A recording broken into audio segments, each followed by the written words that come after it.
Hey everyone, it's May, which means the weather's warming up and I can start working the soil again.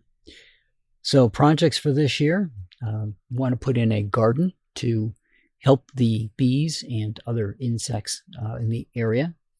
Plus, I want to see the flowers. In addition, I've got a solar tracker that I'm hoping to get installed this year. It should be able to take 6 panels, which will give me 600 watts of power. And in theory, it'll give me more power because it will move with the sun and adjust itself automatically.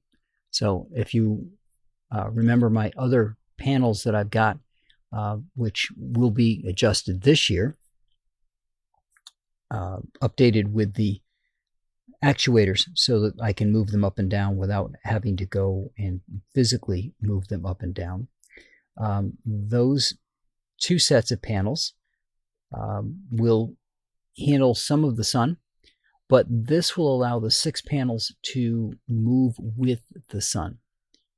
And this will mean both from the east to the west movement as well as the up and down movement. So it should give me better power. It did okay over the winter, not great. We'll do a report on that later on, obviously, but it will allow me to add another 600 watts into the system. I currently have a pair of panels up, and those panels are pulling 400 watts because they're 100-watt panels each. So this will give me a kilowatt worth of power that could be generated in a day.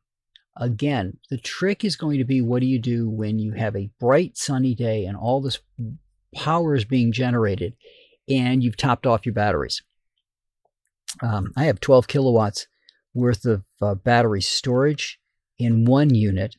I've got a couple of kilowatts in a secondary unit, and I will probably have more power than I need even with the 4 panels over the summer. The winter, not so much with the 4 that I've got, so adding another 6 in it should take care of that, but it's going to be kind of an unorthodox setup that I'm going to come up with, so it may take the majority of the year plus to get that in place.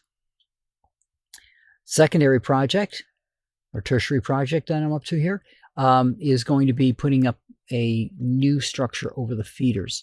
The feeders are currently underneath my overhang, so it's close to the drip line, but it keeps the birds out of the rain. I'm going to put a structure up, I think with a single pitch roof, that's going to be over the feeders and move the feeders away from the house. Having the feeders away from the house buys me a couple things. I like to record them, so it'll give a better vantage point for the cameras. But the second thing is I have a series of animals that come visit, including deer and a black bear and the raccoons, etc. I would like the feeders to be a little bit further away from my windows. Just as a normal course, I want the birds to be protected, but at the same time, I don't want everything tucked right up against the house. I would like to eventually finish off my parents' idea, which was to put a deck completely around the house, and the feeders would be in the way of that as well. So it has a couple of purposes for me to get these out, and that I got to get done before winter, so that may take priority and offset the getting the panels in place. We'll see how the year goes. I am a volunteer photographer at Fort Ticonderoga. Last year was much more event heavy than this year appears to be, which means I should have more time to be able to go out and do other things. Plus, this year I've changed up my schedule quite a bit, so that should provide me some other times to get the work done. I don't like to work when it's 90 degrees outside, so we will see how we can balance all of that out and get this work done. Now that I've got the first deck in place, this is going next to the first deck, so I've got places where I can put lighting and things so I can actually work later than I could last year. I was starting early in the morning when the light first came up. Now I don't have to worry about it because I have lighting that I can use. So that's what this year is going to look like. If you're interested in any of these topics, stay tuned.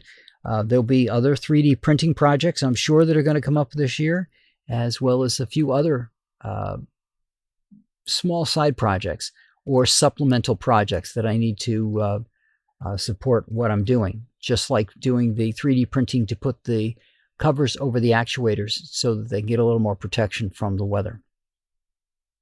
But that's what this year is going to look like now that it's got warm weather, and I will talk to you guys next week.